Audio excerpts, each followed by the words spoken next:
Good morning, ladies and gentlemen. Welcome to the Building Exclusively with Antonio daily morning meeting. How's everyone doing on this wonderful morning?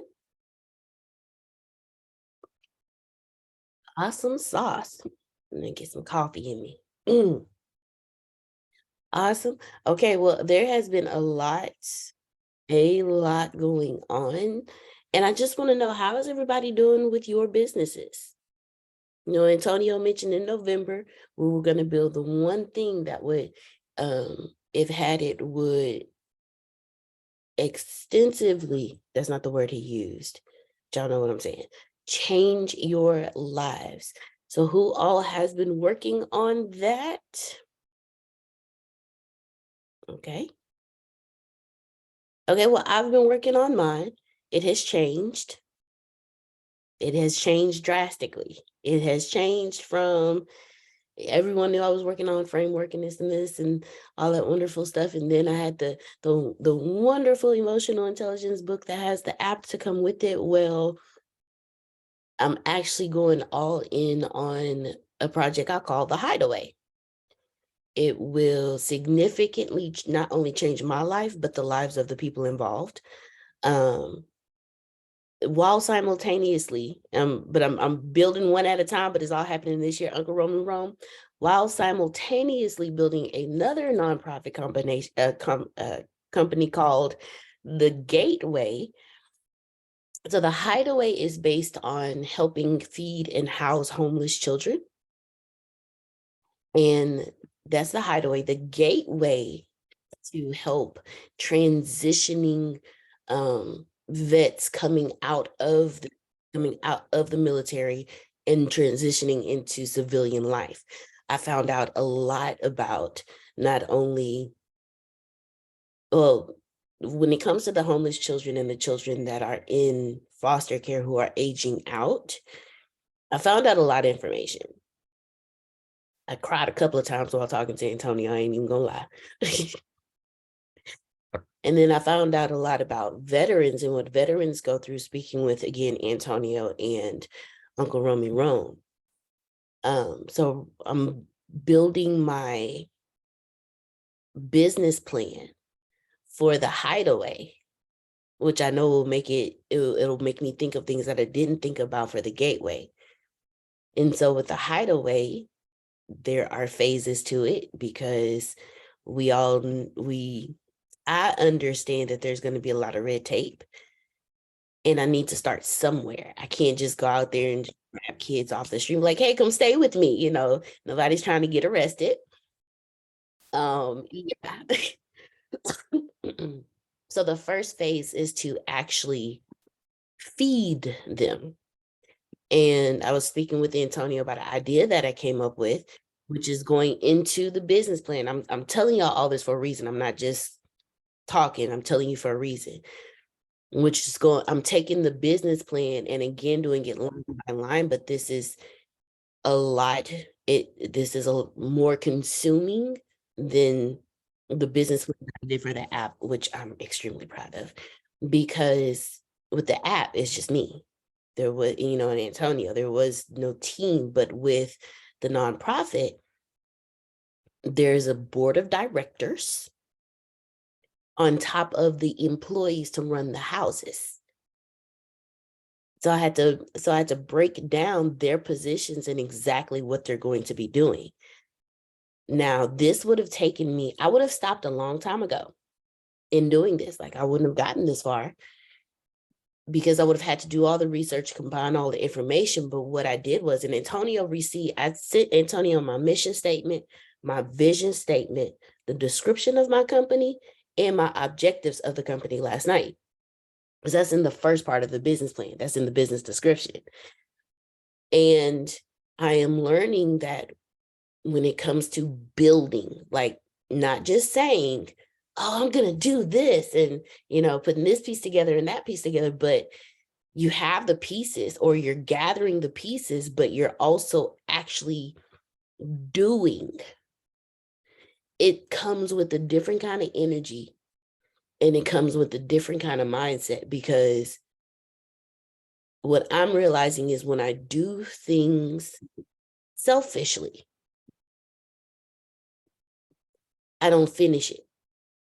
The energy towards it is different, or I burn out of steam too fast. Whereas when it comes to doing something that is in my purpose, because mind you, I'm gonna be 40 in like a few days. And in all of my years, since I was like maybe 20. So for 20 years, I've been wanting to do something for kids. I've been wanting to be a foster mother. And then just listening to Tony and paying attention to what's going on around us, they're homeless children. Homeless children are a part of the children who go hungry every day. But there's no place for them to go. There's really no safe place for them, a place that they can hide away safely, you know.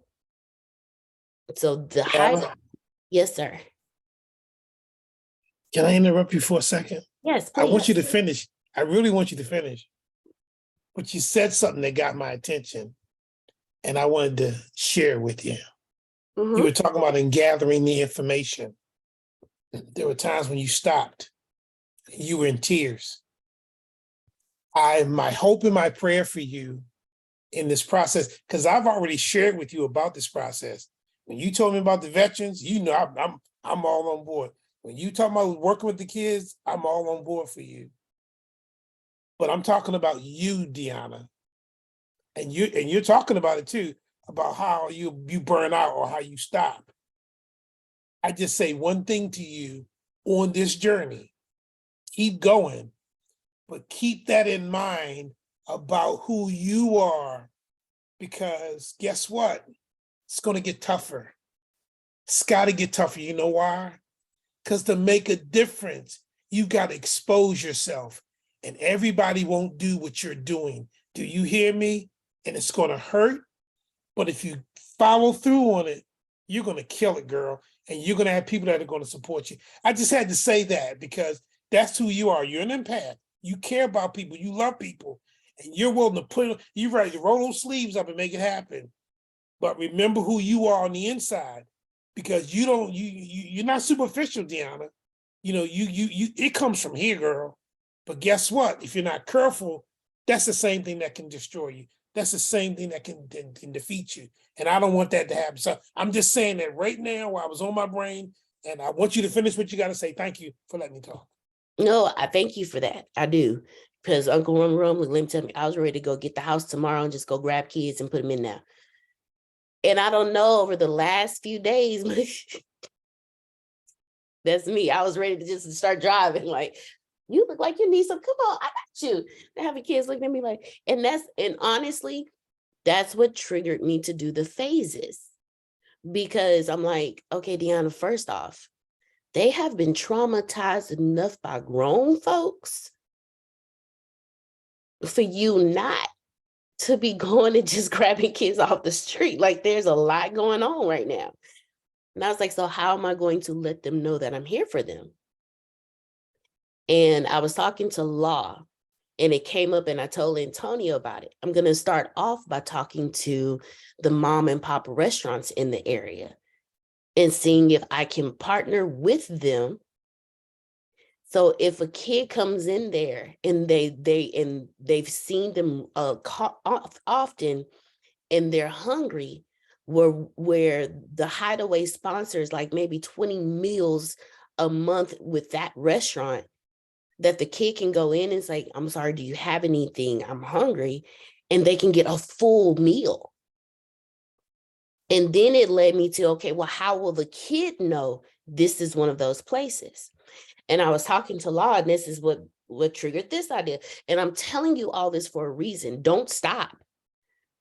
Like, just because it doesn't start off the way you want it to, understanding it's going to start off the way you need to, because Antonio teaches us all the time. You have to, where do you want to go?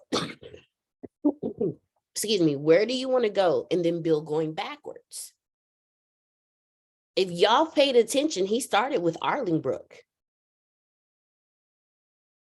And then he built it, and he was like, okay, well, now let me let me go backwards. Okay, so now what this, okay, we're gonna need, okay, Bill going backwards. So what I came up with was when in the LGBTQ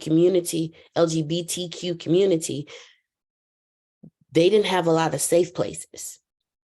They didn't know what stores they can go into without being judged or traumatized or, discriminated against. So stores and houses had this decal.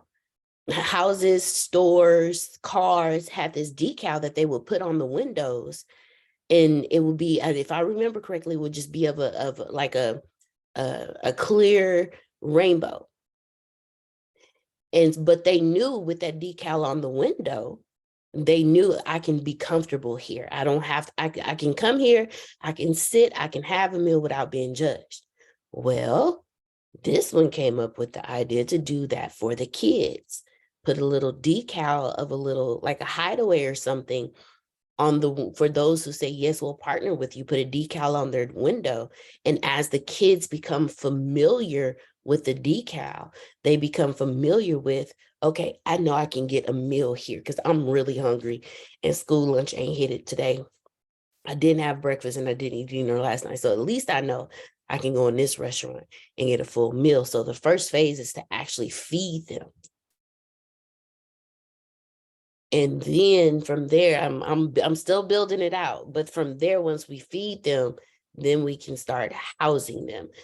But I started the business plan last night and I sent Antonio the mission statement and the vision statement. And I'm telling you guys, there's nothing we can't do.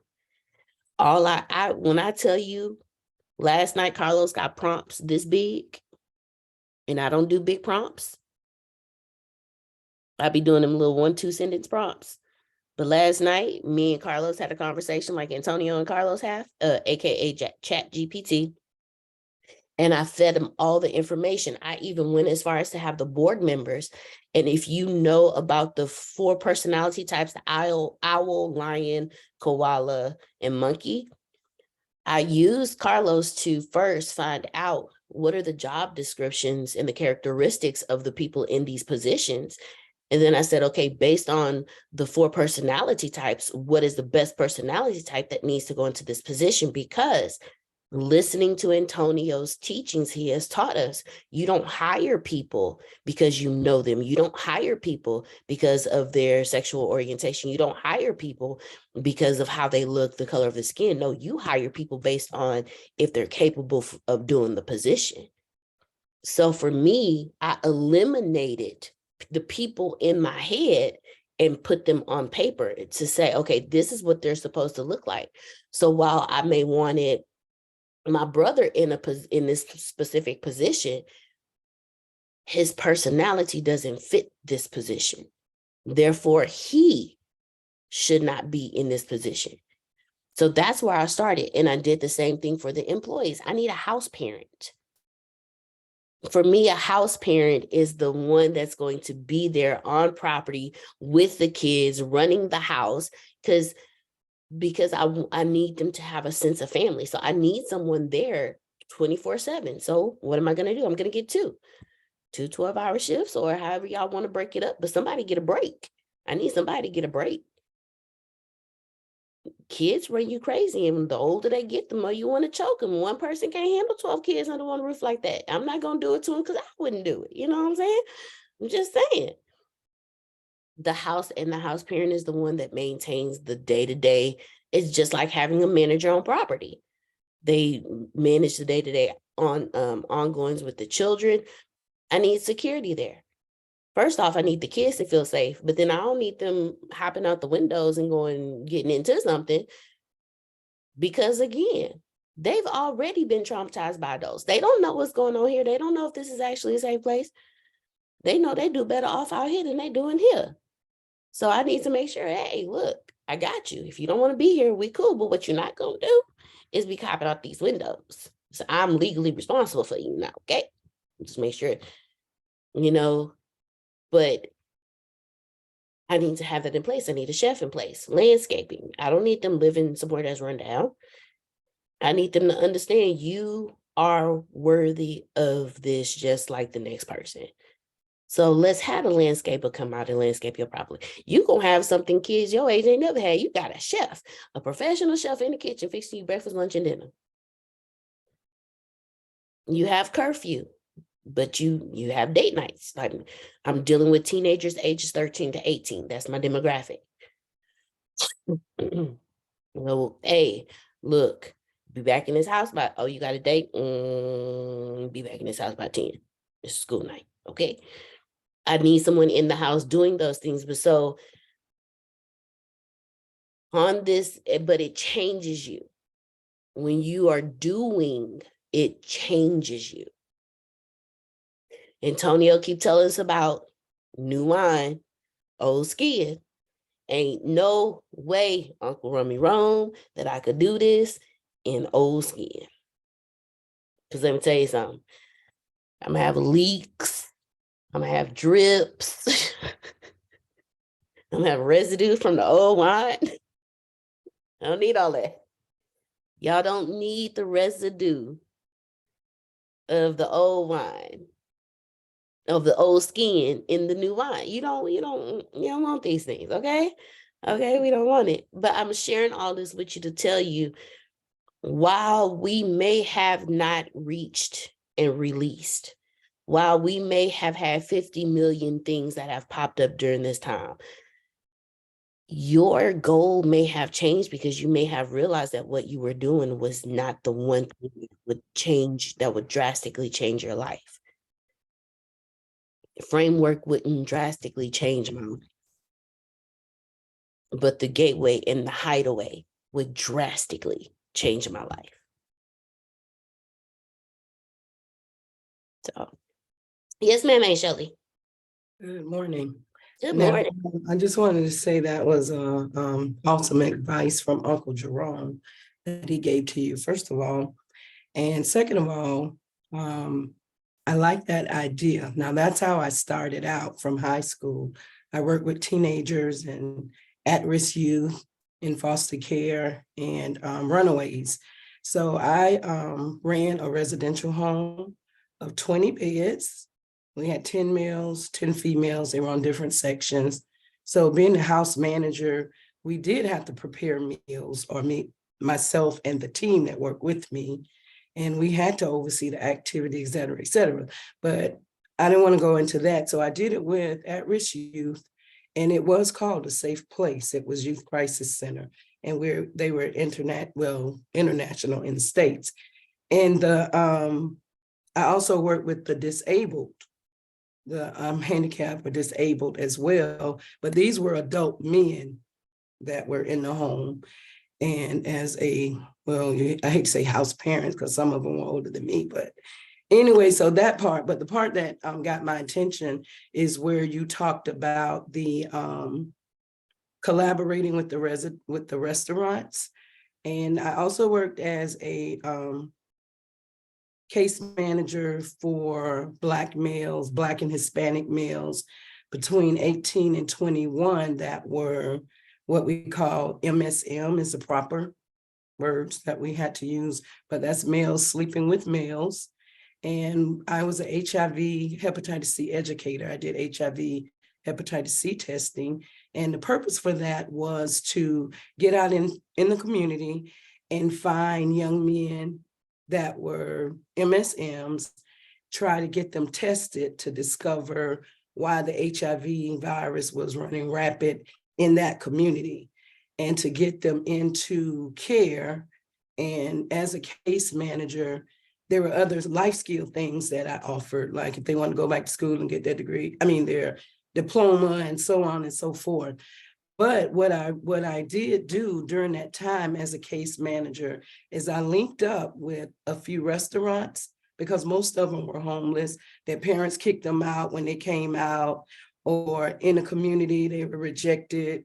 Some of them were raped, and it was really, I guess that's what kind of stemmed my desire to work with adult males that have experienced trauma, because learning from those young men, these young men grew up to be adults. They ended up in jail because they're out on the street and they're trying to survive. They're stealing and robbing and doing different things. And then they end up in jail. And instead of rehabilitating them the right way, they give them bologna sandwiches, throw them behind the cage. And when they do get out, they come out worse. You know, they come out with other additional issues. So as far as the restaurant, it worked very well. What would happen in some cases, sometimes when I would meet them, take them to the restaurant to my initial consultation, and the owners of the restaurant would allow them to eat. Any of my guys that came in with me, or if I sent them there, I created some coupons, and those particular restaurants, they can take those coupons to the restaurant. That's how the owners identified that they were guys that were with me, and they will feed them for free if it's breakfast, if they come back for lunch. And they kept a record of my people, my guys that they fed, and I would go back and pay them like on a monthly basis. And then they gave us a reduced rate because of the need to kind of help. And it worked out very well. So I just wanted to say that's an awesome idea. And you got me with chills, because that's amazing that, you know, that I think you said it before, that group, like 13 and up, nobody want to bother those kids, because like you say, they've been through trauma. A lot of them have very strong trust issues. And then they are developing their own mindset as far as the person that they're going to be. And sometimes it's hard to deal with, but they do need help. So that's very awesome. Congratulations on finding your purpose and getting into your anointing. Thank you, Shelley. But trust and understand, Shelley, I will be reaching out to you so I can get more details, because I want to build from the knowledge of somebody else and not assume. That's why I've spoken to Antonio, Law. I've spoken to Jerome. I'm be having a conversation with Tyrell, because I'm going to, when it comes to the homeless, I'm starting with the 13 to 18, because they've about to just be out there. So I want to start with them, but I'm going younger. Antonio was 6 when he became homeless.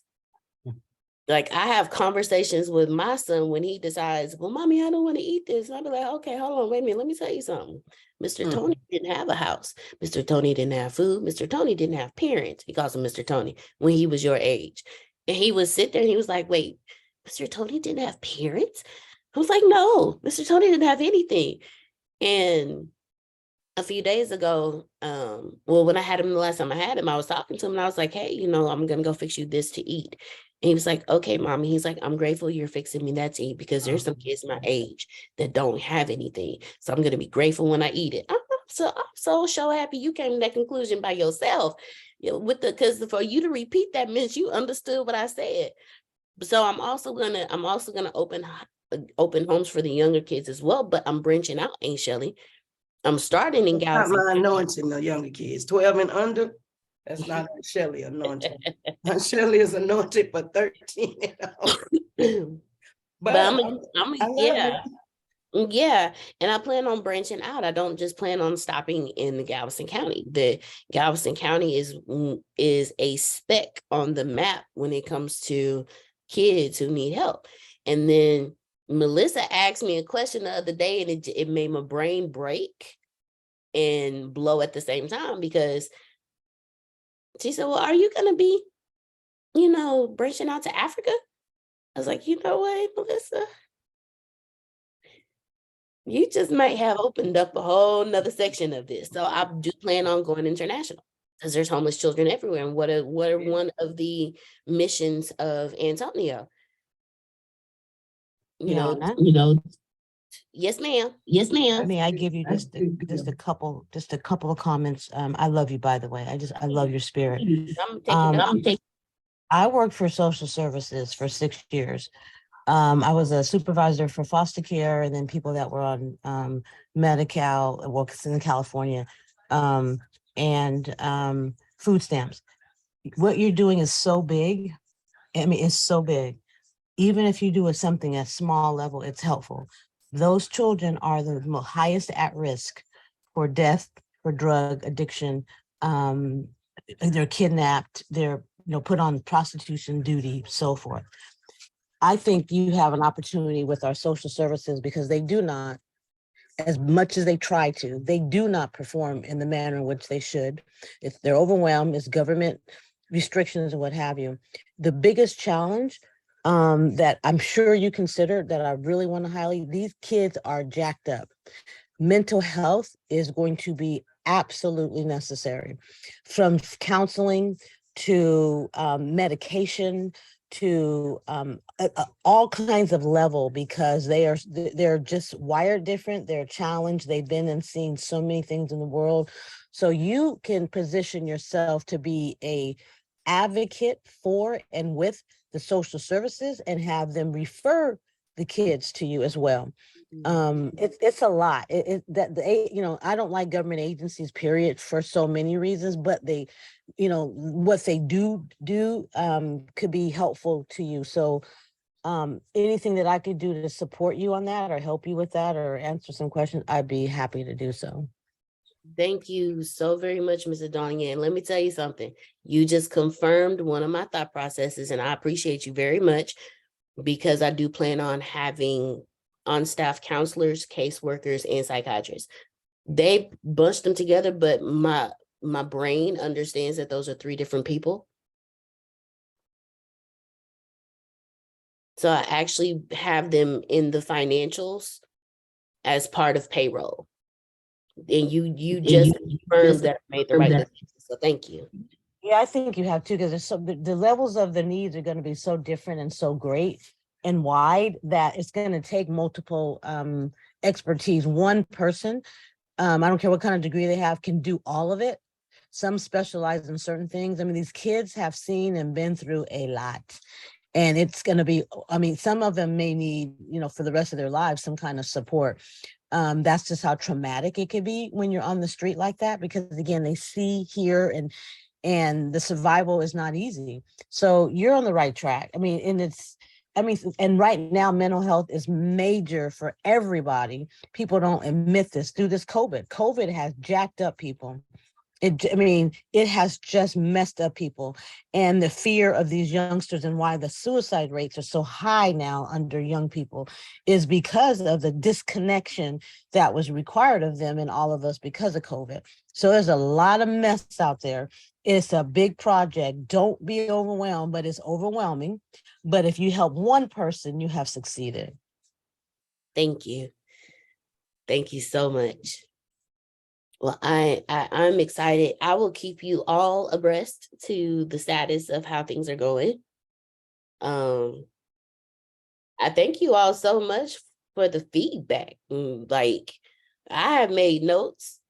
And Shelly brought up coupons. I'm like, I didn't think about that. So that way, when I talk to, because I'm gonna also talk to the shelters that are already in place for them. So when I talk to them, like, hey, I'm gonna leave some coupons with you.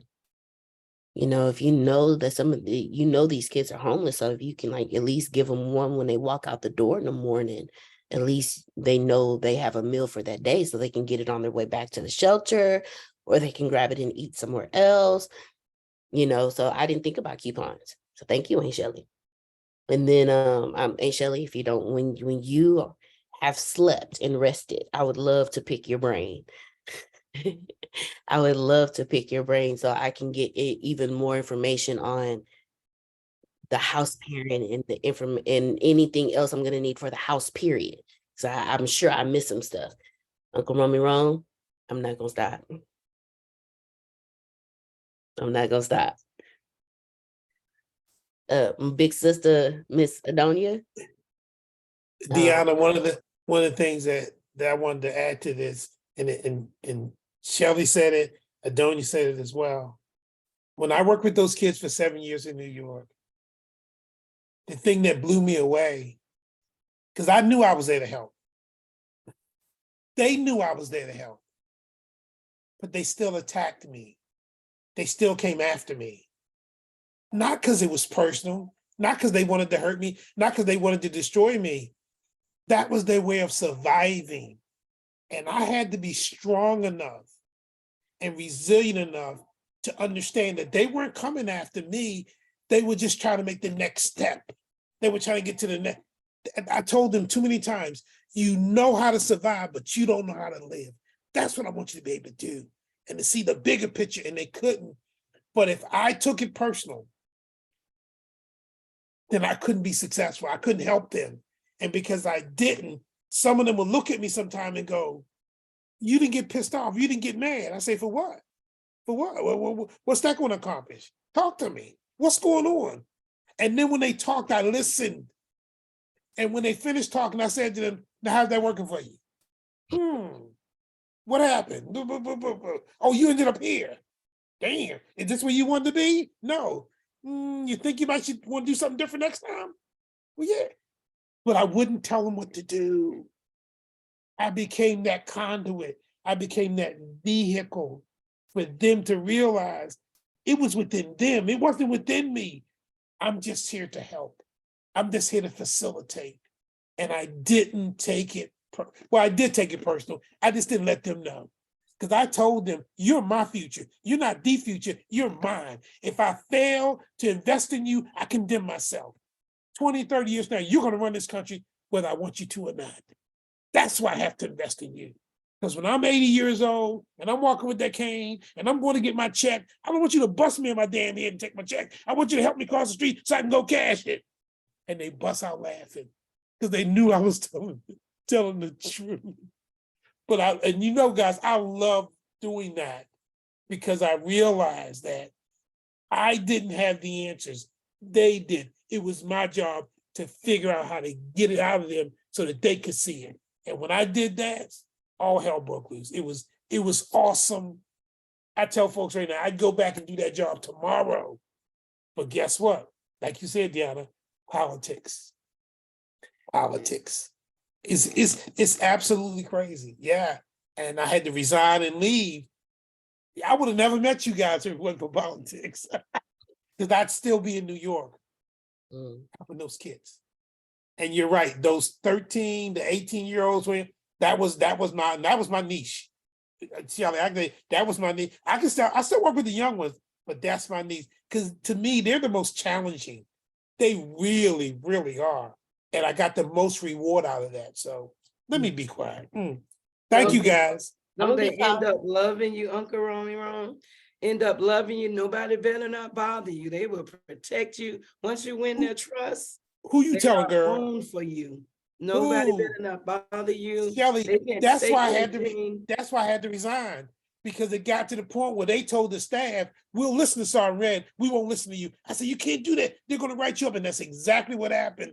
And then guess what? I had to resign because the kids, even when I told them not to, they did it anyway and they got rolled up. And I'm crying out to God like, Lord, you know, the kids are getting hurt. Well, what should I do? He says, is it about you or is it about the kids, Jerome? I said, Lord, it's about the kids. He said, you know what you need to do. And I put in my resignation and left. I didn't know I'd be here today. But if they weren't for that, I'd still be there doing that job. It was one of the most rewarding things I've ever done in my life, working with those kids and seeing them getting those phone calls. Sorry, Red, I ain't gangbanging no more. Sorry, Red, I ain't robbing people. Sorry, Red, I ain't hurt people. What? Sorry, Red, you saved my life. No, I didn't. All I did was share some information. No, sorry, Red, you saved my life. You can imagine the tears. Those are, man. I'm trying not to cry now. But you're I miss also it, guys. smiling, Miss Deanna. That's that smile that I hadn't seen in a while. So congratulations. But I'm gonna have to get off the call. Y'all have a great day and a great weekend. You too, Aunt Shelley. I watched the replay. Yes, ma'am. Well, no, I'm grateful because unfortunately, but fortunately, I have someone that's been through it every step of the way. When I got questions, I'm like, okay, Antonio. Like I listened to him tell his story, and it gets hard. Like when I think about, I look at my son who's 8, and I think about like, dude, he was smaller than Don. Like he was smaller than Don. He had no protection. And that thought process is like, man. And then those that are 13 to 18, like I watch a lot of movies and my brain just keeps telling me there's no way it keeps popping up and it's not real. I've grew up with people I've actually known he's known of me since elementary school. We went to the same freaking elementary school. And I never knew. I'd seen him in passing and never knew. So it makes me wonder how many of my friends that I went to school with and I talked to on a daily basis was homeless and I never knew. So and then where it came from, y'all, I don't even want to try to explain it to you. But since I was 20, I've wanted to be a foster mom, and it's never been for babies. I always wanted the older kids. And everything that you just said, Uncle Romy Rome, everything Aunt Shelley said, everybody else has told me the same thing. But in my head, I'd be like, I'll be all right. We'll figure it out. Because I know they already grown. They have experienced life far more than I have. But it's not my place to change them. It's just the whole purpose of Hideaway is not to change these kids. The whole purpose of Hideaway is to give them a place to hide away from the world. My job is to house them and help them, not change them, not change their mind, not change their thought process, not change their experience, not try to tell them no. My job is not to tell them anything. My job is just to show them. Here's a room. Here's 3 meals. Here's food. Here's a cell phone. Here's a laptop. Here's money in your pocket. Here's the bank card to your bank account. When you ready, I'm here. But until then, you just get comfortable with comfort. And we'll go from there. My job is not to do anything but give them a safe place. That's it. You're smart. You're on target, because the worst thing you can do, you don't tell them anything. Like you said, show them, but you can't control their change. They are going to change as a result, however. And you don't have to say, my goal is to change. If you're not fixing, you're not changing. You're being who you are. Through who you are is what they're going to see, because they don't dream. Those kids are survivors. They're surviving. They have no idea what tomorrow's going to look like. And they have no dreams of who and what they could or possibly be. Someone like you will be able to plant that seed, and all of a sudden, the goal of working with anybody that is down and out, but specifically with our kids, is to have them hope again. And our whole mission is to help them hope again. They don't see possibility. It's always, that's not me. That's that person. That can only happen to that person. They have no idea that they too can be that person, until you start planting the seeds and saying, can continue saying you're good enough, and that's great. And you're giving them their kudos, and eventually they might think, dang, I actually might be able to do that. But it takes a lot.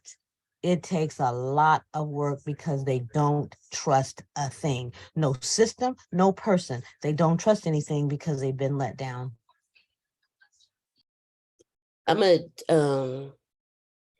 Antonio, I've never told him this. Like I tell y'all, sometimes y'all see me here. I sit and I listen to a lot, because I've learned that if you talking more than you listening, you're not learning nothing. So I stay quiet a lot. And I've heard him tell us stories about his time when he was homeless and the things he went to. But I also paid attention to the conversations that he gave us once he was adopted and was living with his grandmother, and the conversations he had with her. See, those conversations weren't the conversations of, I'm your grandma, do what I say. No, those conversations were the conversation of, Medea, I'm grown. I understand you're grown, but you're under my roof. Well, but I'm grown. I've been grown for a while. I understand you've been grown for a while, but you're under my roof. I'm going to respect the fact that you've been grown for a while, as long as you respect the fact that you under my roof. I heard old school say, I recognize, baby, you been on the streets for a while. You grown. Ain't nothing I can teach you.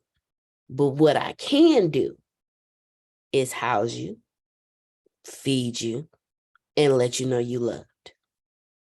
Antonio's story solidified everything I've been wanting to do. And his life has given me a roadmap on how to properly love these children. So once they hit 18, they know, okay, I know I got somewhere that I can come back to. I'm not just stuck out. And Law helped me with that one too. Go ahead, Law.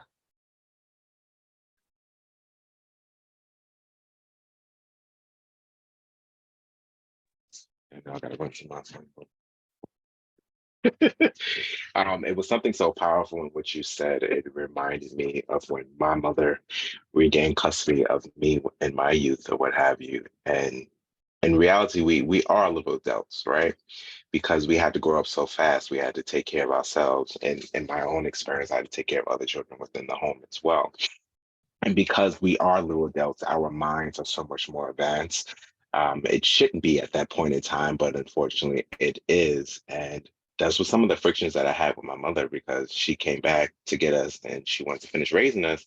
But it just felt like this adult that's just trying to tell another adult what to do. And I'm just like, I'm the one that taught myself how to wash myself. I'm the one that took myself to school. I'm the one that helped myself with homework. I'm the one that ensured that I did eat in these crappy homes that I was in because they wasn't feeding me or they wasn't clothing me. I was the one that had to fend for myself. So it was just so much friction going back to it because it's just like it's someone that wants to give you things. It's just like, for what? Give me clean clothes? No, no, no. I'm not used to that experience. How dare you buy me 5 new pair of shoes and I ain't never had 5 new pair of shoes or new clothes or anything of that nature. How dare you? So it is that struggle, and I'm glad that you understand that you're not there to control the child. You're there to show them something different, to nudge them in the right direction. You have the great intentions at heart, and I'm appreciative of what it is that you're trying to do. And I actually look forward to coming to one of those homes and actually speaking about my own personal experience. I think I'm one of the fortunate ones where I was able to differ between what was in front of me and what I wanted to create, as opposed to some children that get lost into the system and they're so bitter and they're so upset at the world that they don't move past that. They're just stuck in that. And I always knew that I wanted to do something different. I wanted more from myself. And I understood that my parents are still humans despite the mistakes that they made. But it ain't got shit to do with me. I can still become a great man. I can still do this. I can still do that. That's their own mistakes, and they got to rectify that on their own. So I thank you. I thank you. I thank you very much, Law. Law opened my eyes to a lot of things when I spoke to him, and I'm grateful. I'm grateful. He confirmed some stuff for me. He opened my eyes to things, and I'm grateful because all the conversations that I've been having, you know, when you going in the right direction, when all of the conversations you have confirm 20 years of thought process. When I first Absolutely, absolutely. when I first told Antonio, I see you, Renee. When I first told Antonio what it was about and what I was doing, he was like, well, you doing a good thing. He said, I can't remember exact words, but he was like, you doing a good thing. He's like, I'm not going to do it. So you the right person to do it, but you're doing a good thing. Absolutely. Y'all know he's short on words. And you inspired me after that conversation. Funny enough, it's funny how things happen in the world. And it's the end of the month here, so they try to micromanage us. It's funny how things happen, right? After our conversation, I end up going with Twin Flame to a funeral, right? After that funeral, he and I decided to get something to eat. It was this vegan place that he had tried beforehand. He was like, you know, babe, you got to try it out. So I'm like, all right, cool. I'm ready. We're trying it out. I'm eating. As I'm eating, I'm looking across the street and I'm just like, oh my God, this area looks so familiar. Like, it looks so familiar. Like, have I been here before? I've never been to this place, but then I did a Google search. Do you know that place was 2 blocks away from one of my foster homes that I had a great experience in, right? And I was telling him, I said, you know what? I was like, babe, we gotta go to the home. I have to see if she's still there, if the house is still there. And he was like, I don't understand why you want to go back. I said, I don't know why I want to go back either, but it was a decent experience. What made it bad was we had to leave. I mean, people choose what they choose, you know, she couldn't do it anymore or what have you. But it was still a great experience being within her home. And I knocked on the door. The front of the house looked different, so I was a little scared. I was like, oh, maybe she don't live here no more. But I knocked on the door and I called her nanny at the time. And I'm like, Nana, it's Lawrence. And she opened the door. She said, oh my God, it's my boy. It's my boy. And I was dressed in a green suit or what have you. She was like, oh my God, you look so good. You look so good. And I enter into the house, and her granddaughter at the time when we were growing up there, she was like maybe like 3 or 4, and she happened to move back home with her grandmother. And she came up the stairs, she was an adult, and I was like, holy crap, you're an adult? You're 26? What? And we're just talking and talking. And over the years, I have spoken to her. I have visited her. I haven't seen her probably in my late 20s, early 30s. I haven't, you know, visited her, what have you, but I'll call her every now and then. And one of the things that she told me that stuck out to me the most, she was like, you know, you're the only one that's ever came back. You're the only one that's ever called over the years, or at least showed up and and came to check on me, see how I'm doing. And I've always appreciated that. And I'm just glad to see that you're strong, that you're doing well, and you're doing all these things. And I was like, yeah, absolutely. You provided a great home in the midst of all the crappy homes that I had before you, and even the crappy homes that I've had after you. I've only maybe had maybe 3 experiences that were good, and she happened to be one of those. And it was just a great experience to connect with her granddaughter, who loved us so much, which I didn't know that she loved myself or my siblings that much, because she was an only child. And she was like, you guys were like my siblings, and I loved you guys so much, and I couldn't believe when you left. And I was like, well, you know, things happen, and in fashion as nannies do. She's like, baby, here's $30, get some gas. And I'm like, Nanny, I'm good. I'm grown. Take the money. Take the money. And she was Haitian, so she got a strong Haitian accent. I love Caribbean people. And I said, yes, ma'am. You know, I'll take the money. Go ahead. Now, I didn't put in my gas tank. I bought some wine, you know, but that just know that I took the money, okay? Because that's That what was she the told me important to part. do. You knew what you was told. But no, I appreciate that conversation. It was just interesting how it ended that day. And I'd even shared it with my other siblings who didn't go back or didn't go back to any of the other homes. So I appreciate what it is that you're doing. And I'm glad I was able to share this experience.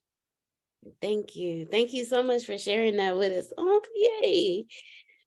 And when I hear stories like that, it lets me know, okay, I am on the right path. I am getting this put together right. I got this. Okay. Uh, Mr. Antonio, I apologize, sir. I have taken up almost the whole call. It is 8:49. I'm going to pass it to Renee, and I'm going to give it to you. Renee got to talk. Renee got to talk. Come on, Renee. No, I wasn't gonna say anything, but then I worked foster care case management myself for almost 2 years. And boy, the one thing that I remember was my kids. I always would be like, man, what's going on with my kids? I would always call, I tried to see, we always had to go and see all our kids once a month, but I always tried to go multiple. I tried to go multiple times a month just because I wanted to check on them. The people at the schools, they knew me. Their foster parents knew me. I showed up at court. I enjoyed being there. If they had a little ceremony, whatever, at their school, I tried to show up, you know. because I wanted them to know that a lot of their lives, I think the youngest that I had at the time that was in care was some months old. I mean, she was a newborn. I had a newborn in custody with me, and her mom had tested positive for drugs, and she came right in on Christmas Day. No, day after Christmas she was born, and she came right in. But I had to learn that these kids had a lot of experience. And for me, I was a little bit younger, but then being a Black girl, and I lived in rural Georgia, kind of out in the sticks. And and I had a sibling group of 5, and they were all of color. And they would see me and they would be like, okay, I'll walk into their school, I'll walk into the house and be like, what's going on? What's going on with my kids? What's going on? And just to know that they appreciate that, just to show them that, it's not necessarily about what you say, but the actions. I wonder sometimes if I used to wonder, like, am I making an impact or whatever? But I remember quite a few times that I had to pick a couple of them up at school, and they would run. They would run out, when they saw me, and they'd be like, "Oh, Miss Renee," and I was just like, "Oh," and I embraced them. But it's showing these kids an alternative is gonna change their lives, because it's such an impact. It really is. Just to know that, yes, different things happened in their past, absolutely, but that doesn't mean that it has to stay that way. There were a lot of times where I was tough on them, especially I had some teenagers, and I had one that literally sat there and told me, like, this wouldn't have never have happened. You guys took me away from my mother, and I had to just straight up tell her, I said, if your mother wanted you back, you would have been back with her. And I had to be the bad guy. And sometimes, I didn't want to necessarily be the bad guy, but I had to be honest with them and say, hey, I'm here. I'm showing up. But your mother's coming up with excuses on why she's not showing up. So, but I appreciated everything that I said and did, because those kids knew. I'm grateful that I was gonna show up. And if I couldn't show up, they were gonna know about it. But 9 times out of 10, I showed up. So what you are doing is making a huge impact on so many of these kids. And it's truly gonna bless them in such a big way. So keep doing it, keep advocating, because they need it, because somebody is not always advocating for them, and they need the ones that are going to show up and they're going to be like, all right, they're going to go into those trenches. Because my boss will ask me, how are they doing? And she never went on any visit with me, but I would be like, they doing good. I'm hanging with them. They call me and I'm like, all right, okay, if I can make it, I'm there. But just sometimes it gets gross. Sometimes the things that they say, they have attacked me. I had some of the kids attack me too, but I just was like, but sometimes you bark against the people that are often there for you, that are kind of reaching out to you. So don't take it personally. I tried not to, and I just was like, hey, but you're going to change so many lives because of this. So many. That's all I'm going to say. Thank you. Thank you very much, Renee. Thank you very much. I didn't know you were foster care case manager. I was. It was fun. Mm-hmm. Well, Mr. I'm here. Thank you. Mr. Antonio, I'm so sorry, Mr. Antonio. I have taken no reason to be. No reason to be. I know when to be quiet. I want to thank Antonio because y'all have experienced it, but Have you ever had somebody who you tell them something and they be like, that's a good idea, you should do that. And not, I don't know, you sure you want to do something like that? That's going to be a lot, you know? I thank Antonio for being that person for me. Every idea, every thought process, like, hey, this is what I'm thinking about doing. You should do that. And I help you with whatever you need me to help you with. But I really want to thank him because his transparency about his experience solidified even more for me the hideaway. So Antonio, thank you. So just You're know, very welcome. just know you have a position on the board. I know I ain't told you that yet, but you know, you got a position on the board, you know, because I'm gonna need somebody to talk to these people who've been through this and be like, look, all y'all. You'd be stupid if you didn't put them on the board. I'll just write checks. You know what I'm saying, Uncle Wrong? You know what I'm saying? Be like, why are y'all arguing with each other? That man right there done been through it all. If you got questions, that's why he on the daggone board. Ask him. There's only so much I can do. My experience is limited in this area, okay? I am not an expert at survival. I'm an expert at, oh, can I have a 2-piece with fries and a Coca-Cola, please? You know, I'm an expert at that. I'm not an expert at survival. That's why he here. But I just want to thank you, Antonio. Thank you very much. And I'm looking forward to launching the hideaway as soon as possible. Then you'll have kids coming back. Hey, Miss Deanna, I'm 27 now. Oh my God. Grace Yes. got 583,000 kids on the island of Galveston. Okay, let me tell y'all something. We can't go nowhere without somebody saying, and it's time she don't even see him. I see him before she see him because I see him doing this. Like I catch them doing that before she even see him. And I just start smiling. I'm like, those must be her kids. And the next thing, Miss Santos, is that you?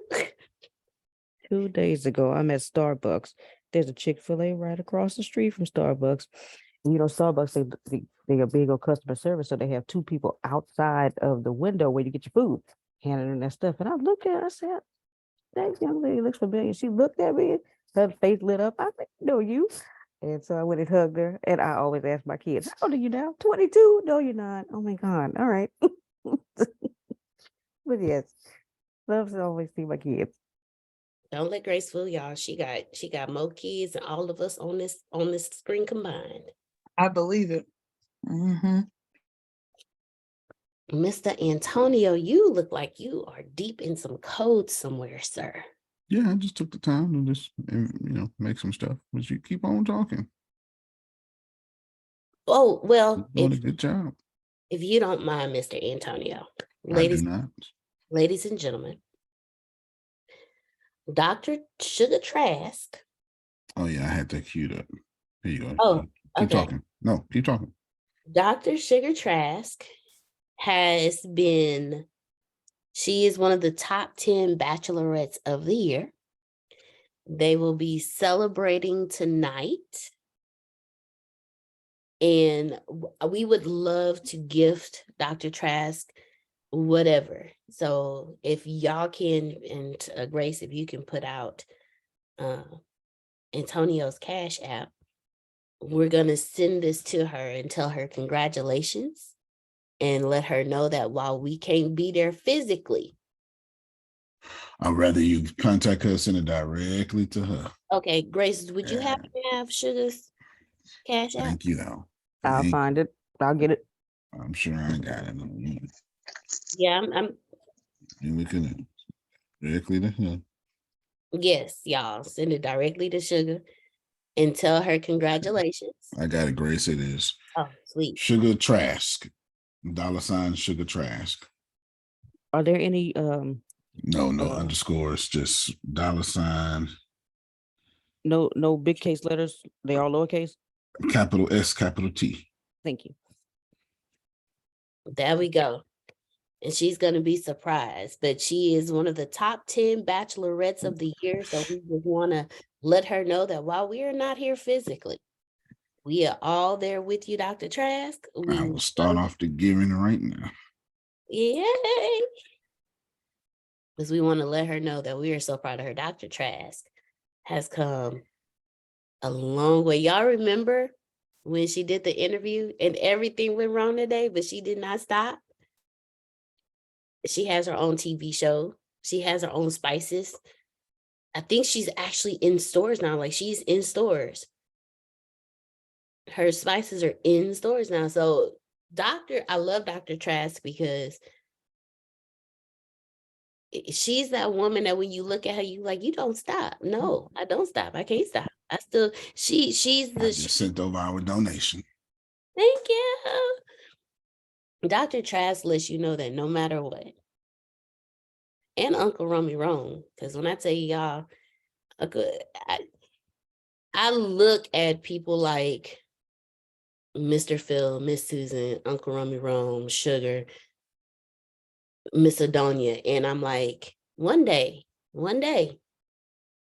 I'm gonna grow up and I'm gonna still be living my dreams because I started living them when I was younger, and I'm gonna still be living them in the comforts of my home, sitting back, looking at the sunrise on the back porch, Miss Susan, with my cup of tea.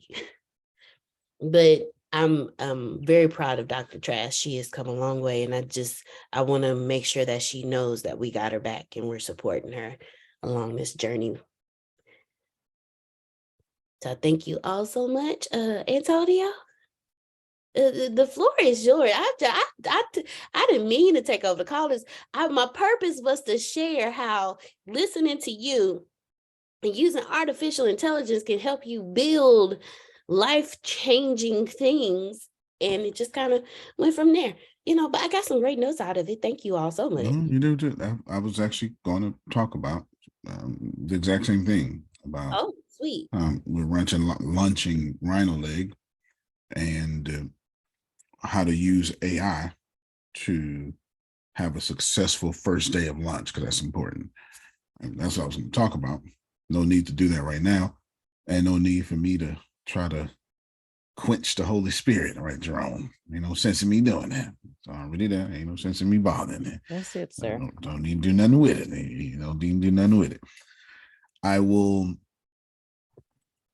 show you something, or let Deanna read something out loud, and then we will get your feedback, and then I will tell you what I think we should be doing, and then in 10 minutes we'll be out of here. It's as simple as that.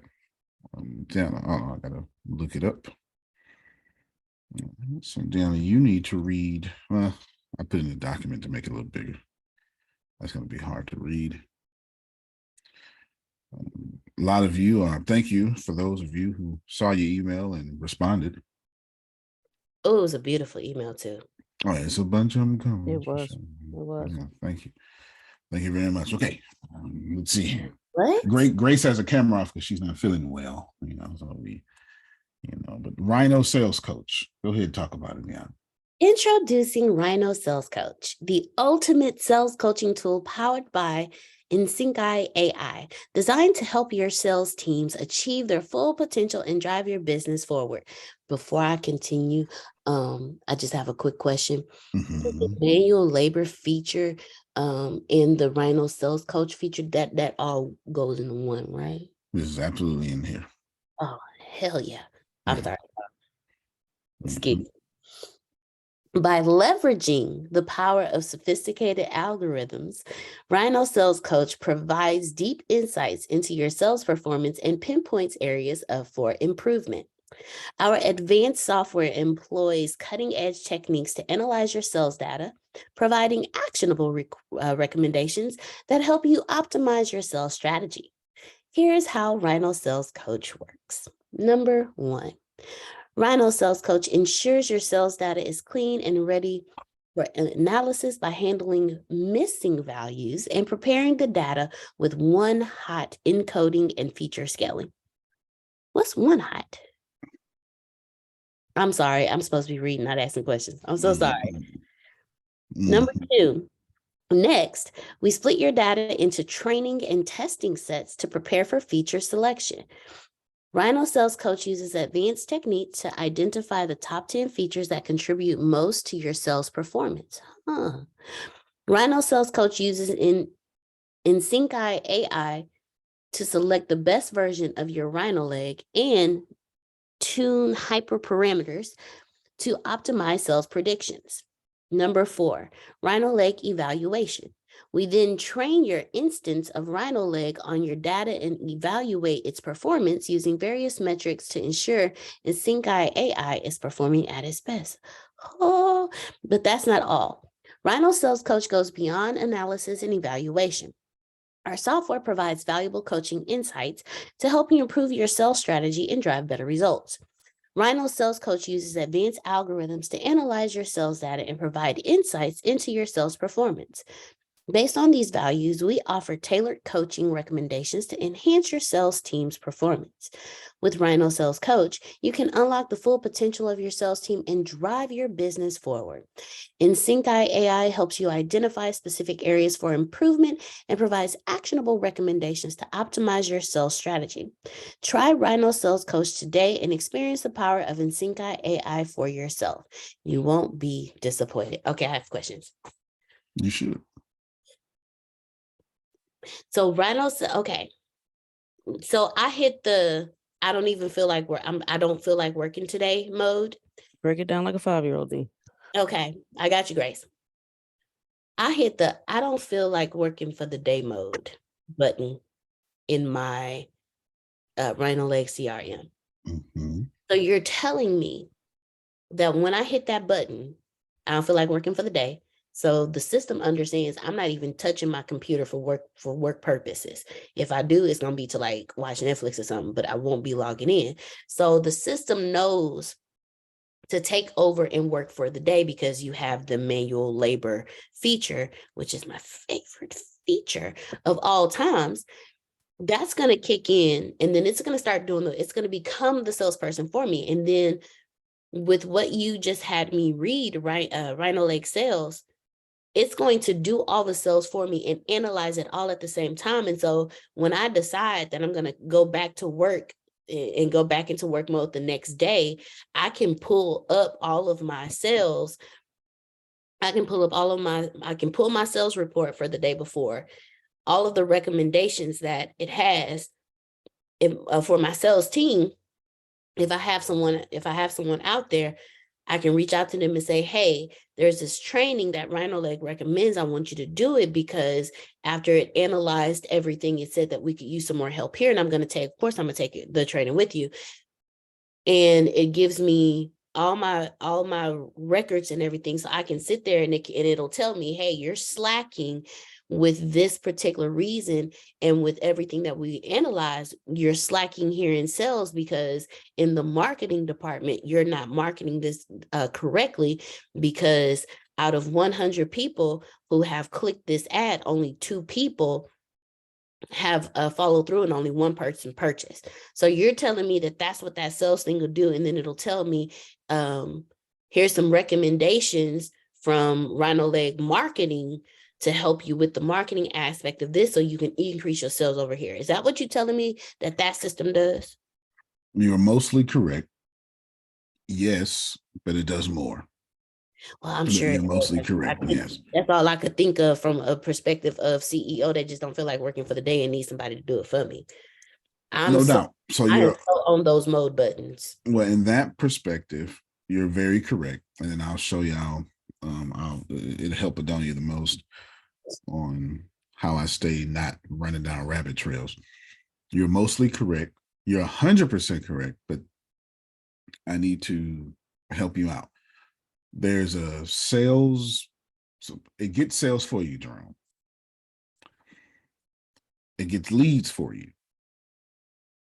But don't confuse that with sales coaching or sales forecasting. we as humans, we do more than one task. We don't recognize we're doing more than one task. There's a difference. There's a big difference. Getting leads is not the same science as forecasting. And it's not the same science as coaching. And it's not the same science as nurturing. So all these sale things that you see and that you got, Deanna, there's a different part of InSync AI doing it for you. So the sales coach is coaching both you, or all, I should say, it's coaching your sales team.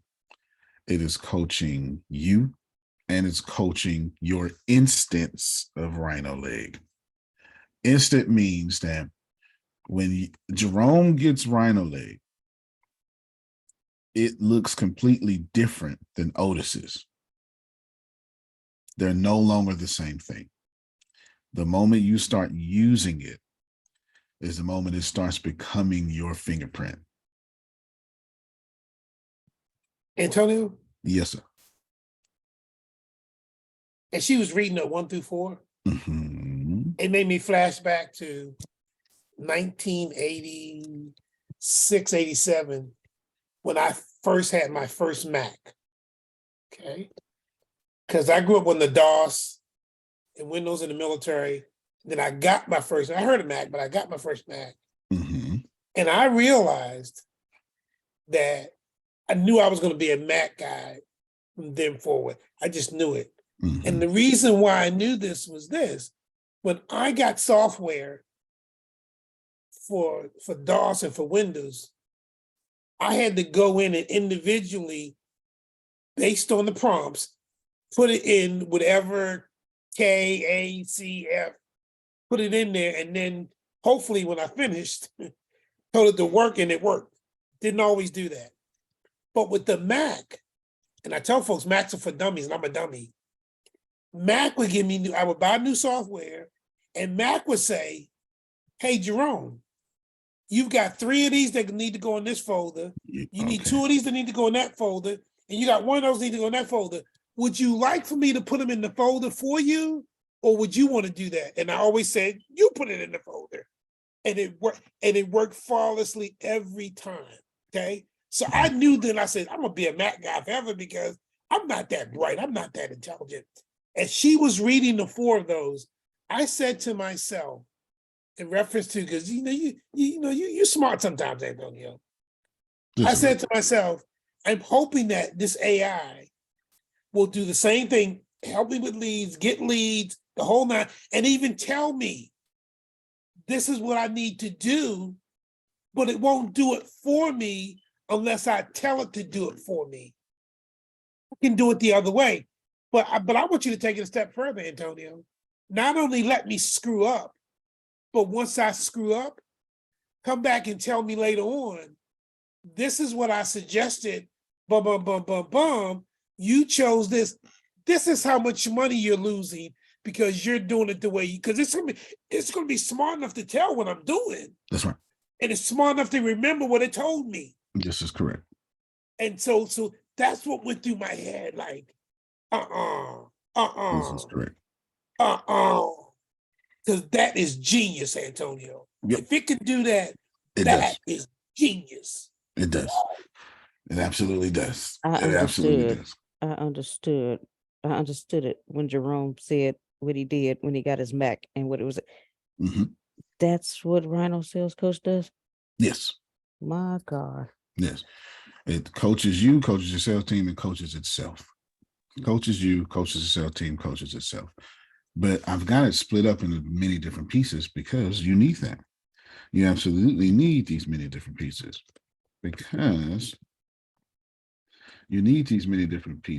because our brains work in many different pieces. So I told the computer to do the same thing. There's a big difference, like forecasting and sales and getting leads. These are different functions. It doesn't seem like it at first, but if you ask Phil to go into the bank and do these things, his brain will partition each one of these steps to do these things. And he will have a different system, a different pitch, a different method for lead generation. And as soon as he's finished, then he'll turn around and get referrals. And that's a whole different mindset. That's a whole different pitch. That's a whole different attitude, everything about that. And so it does all of these things. At this point, I'm just having fun, just taking my time. I'm not even, at this point, I'm just having fun, just taking my time. I'm building, I got everything's like 75%. The database, that's the only thing there. But I just keep making sure, I'm going through every line of code, making sure that the key features are there. Why? Because I would like to have a very successful first day. And I'm calling a successful first day 1,000 signups, which is impossible. 1,000 signups. How do you get 1,000 signups so quickly? And yada yada, blah blah blah, et cetera, et cetera, et cetera. So that's what I'm attempting to do here. And it's important. It's important to, we have to set ourselves up for greatness. You know what I mean, Jerome? Like we have to, at some point, we have to jump in there and set ourselves up for greatness. So it's not as easy as it sounds, but I'm showing up for the task. I'm showing up for the task. You understand? Show up for the task. So that's that.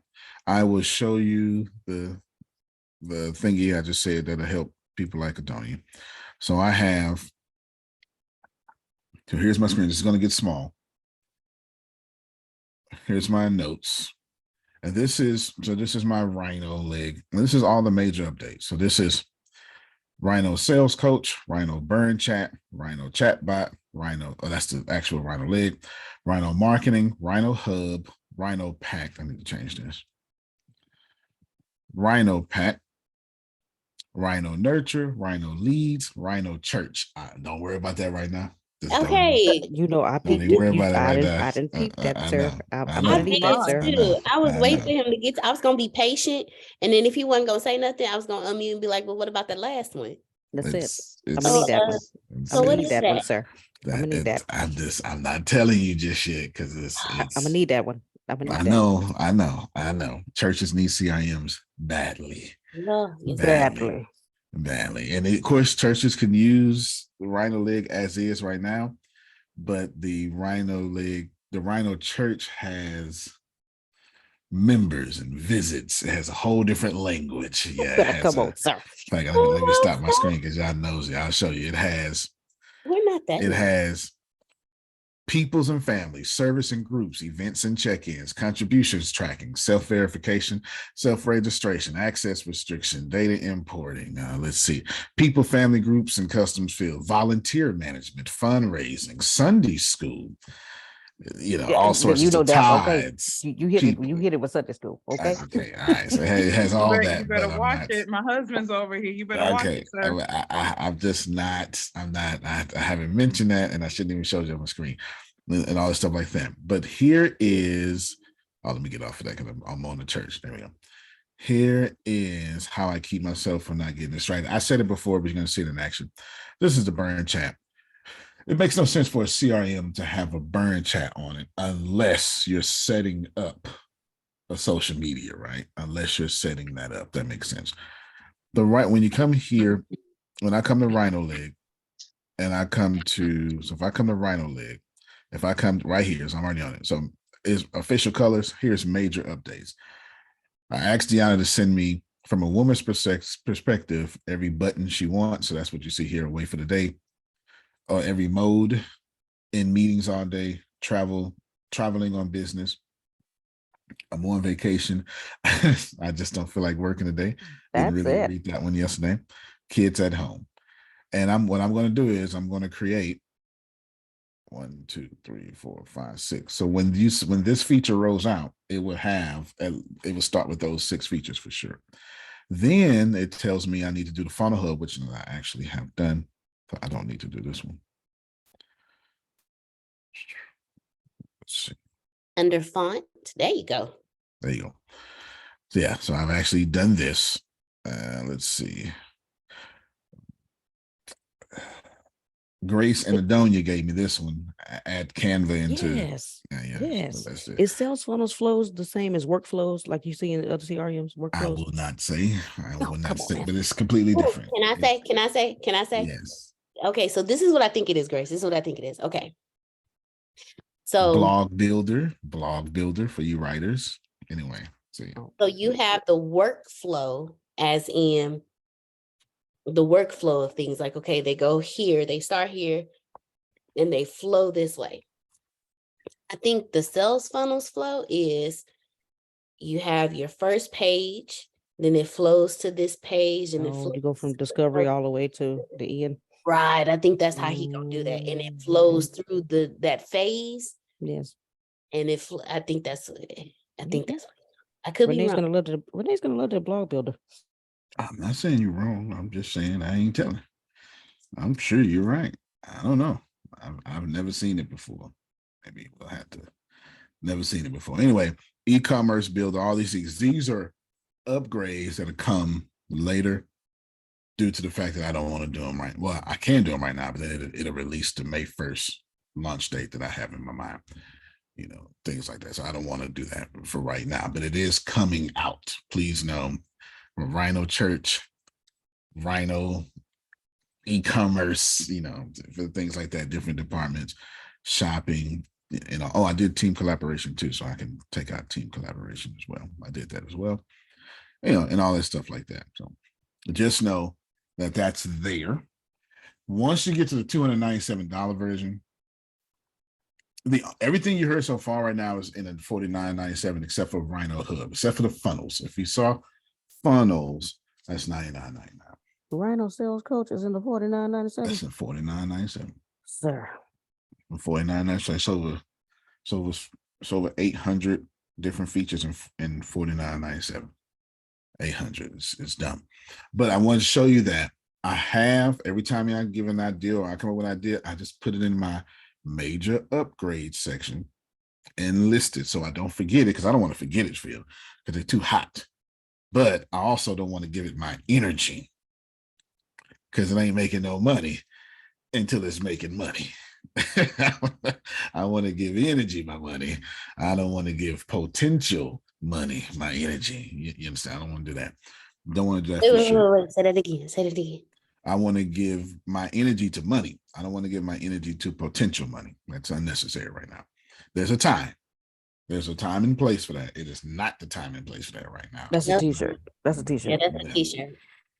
For sure. So that's that. So I have nothing else, because I promised you 15 minutes. I have nothing else. There was one more thing I wanted to say. But I said it. I told you what I was going to do. Do you remember? I said I was going to do this. There was one more thing. I just don't remember. So what you showed us, that's what you wanted to show us? It's not a video. That's what I wanted to show. No, that's what I wanted to show. show you. That's what I wanted to show you, because I said I was. And that was, but I don't remember whatever it was. Okay, that's fine then. That's I guess that's as far as we're going. All right, Deanna, do you have anything that you want to add? Because I'm done. I'm completely done. I just want everyone who, if you felt like what you were working on was not it or is not life-changing, then you may be right, which means you're going to be led to something bigger. So don't quit. Like, just keep going. That thing that weighs heavy on you, just keep going. Like I said, the Hideaway has been on me for 20 years. It has changed. How it looked has changed, but the vision and the mission behind it has not. So if there's something that you started working on November 1st, and come April, you was like, man, look, I ain't nowhere near that. It ain't even there yet. Don't quit. Because maybe that wasn't it. Maybe you thought that was it. But your soul, your Ashe was like, no, it's the thing that's it. It's that thing I was telling you 20 years ago, but you wasn't listening then. Maybe you'll listen now. So just don't quit. Don't give up. It is there. Keep going. Keep moving. That's all I want to say. Just keep going. And I just remembered what the last thing was I wanted to say, but go ahead, Grace. Sir, I did want to tell you there are no notes for today because Deanna was giving her brilliance and I was all in listening. Okay, But you do I have was you. gonna ask you if you was taking notes on that, but I got it now. I was just You're a enthralled in sinner. it. It's okay. I You're understand. saying it But comes short of the mark. thank you so much. But yesterday, from yesterday's notes, you have 8 articles in your lineup. Did you just send them just now, Yes, or yes. okay? About 5 minutes ago. Okay, good. You're still a sinner. I appreciate it. Yeah, I was Okay. working on it yesterday, but some stuff was punching me. I Yeah, understand. I understand. Well, you're still a and sinner. punching me this morning. But It's all I right. got it finished, and I sent And it to that's you what this happens when morning. you don't feel good. That's what happens. We wish you all the feeling good that can come from you.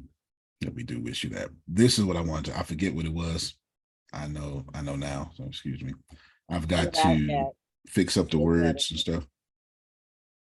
I've got to fix up the words, but so excuse me on that. But Deanna, get ready. You're gonna read this, and then we closing the class out. Okay. Okay, bam. There we go. It's in the nerd version right now, but we'll be okay. You'll be okay.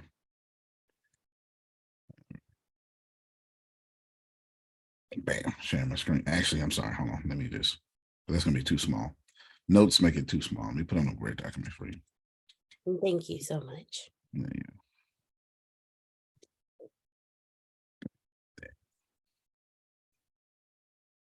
All right, here you go. You're reading this, and then we go. Rhino Forecast. Oh, sir. Introducing Rhino Forecast, the ultimate sales analytics and prediction platform. Are you ready to supercharge your sales team with actionable insights and powerful predictive modeling? Look no further than Rhino Forecast, the revolutionary solution that leverages cutting-edge technology to drive your sales strategy to new heights. Key features. Number 1, comprehensive data collection. Rhino Forecast collects data from a variety of sources, including social media, polls, and website traffic, giving you a holistic view of your customer engagement. Number 2, efficient data pre-processing. Our platform efficiently processes and combines data from different sources, removing duplicates and ensuring a clean data set for analysis. Oh, that's wonderful. Number 3, advanced sales analytics. Rhino Forecast employs powerful analytic tools to provide you with key insights into your sales performance, including website visitors, poll respondents, social media engagement, and total sales revenue. Number 4, benchmarking and comparison. Compare your sales performance to previous periods of industry benchmarks, enabling you to make data-driven decisions and strategies to outperform the competition. Predictive modeling.